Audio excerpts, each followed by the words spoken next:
They dragged me across the mud by my wrists. The rain hit like needles. Their rifles never wavered. I caught my father-in-law's eyes over the captain's shoulder. He didn't blink. Didn't even flinch when the enemy commander spoke. "Give us one man. The rest of you walk." Silence. Then his finger, steady, deliberate, pointed at me. "Take him. He means nothing to me. His wife will be better off a widow." I wanted to believe I'd misheard, but his stare was too calm, too deliberate. Betrayal isn't always loud. Sometimes it's a quiet signature on a death warrant. As they shoved me into the truck, I tasted copper. My own blood, or my own rage. I didn't fight. Not yet. I made a promise instead. A whisper against the rain. I will survive this. I will see my son again.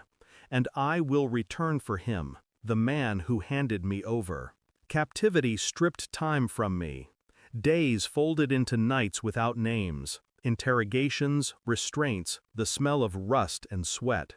But what ate me alive wasn't the pain. It was the echo of his voice. "He means nothing to me. Better off a widow." Every hour in that concrete cell I built the architecture of my anger. He'd always despised me. His daughter's husband, the enlisted soldier, the outsider. He called me a liability at family dinners, told her she could do better. I replayed the look in his eyes when he chose me. It wasn't fear, it was calculation. He sacrificed me to preserve his own legend. So I began collecting details, like a prisoner digging with a spoon. Their routines, their guard rotations, the tone of their radios. Every scrap was a brick in the future I was building. Months later, an extraction team hit the compound at night, gunfire like thunder. I crawled out under the cover of chaos, a shadow crawling toward air. Debriefings followed, hospital beds. But no one asked the question that mattered. Why had I been the one offered? I kept my silence. I needed facts, not catharsis. I found his bank transfers first, offshore, irregular. Then a series of encrypted messages to an advisor who was actually a cartel middleman brokering safe passage. My father-in-law hadn't just sacrificed me, he'd traded me. A bargain for information, protection, and cash. I hired a private investigator under a false name. DNA tests, phone records, even surveillance of his office. Each piece confirmed the rot. Meanwhile, I played the dutiful son-in-law on the surface, quiet, recovering, grateful. Inside, my mind was a war room. Maps, timelines, scenarios. Revenge not as an outburst, but as an equation. The final proof arrived in a thin envelope, bank statements and a recorded call. His voice, clear as a confession, "Take the soldier. He's expendable. My daughter deserves a hero, not a cripple." I held the papers for a long time before moving. No tremor in my hands, just stillness.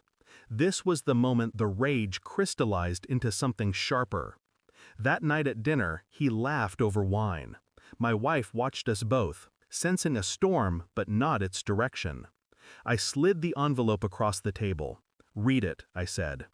Her face drained. His went rigid. No one spoke for a full minute. Then she whispered, "Dad?" He reached for excuses.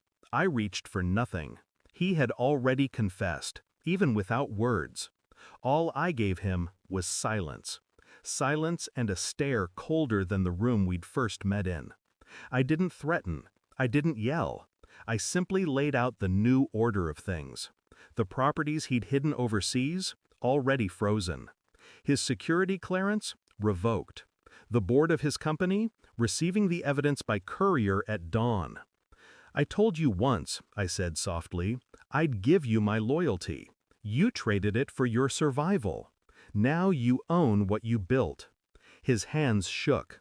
He wasn't afraid of prison. He was afraid of becoming irrelevant. And that's what I'd engineered. Erasure. Not bullets, not blood. Just the quiet annihilation of everything he'd curated to feel untouchable. I stood. My wife couldn't look at him.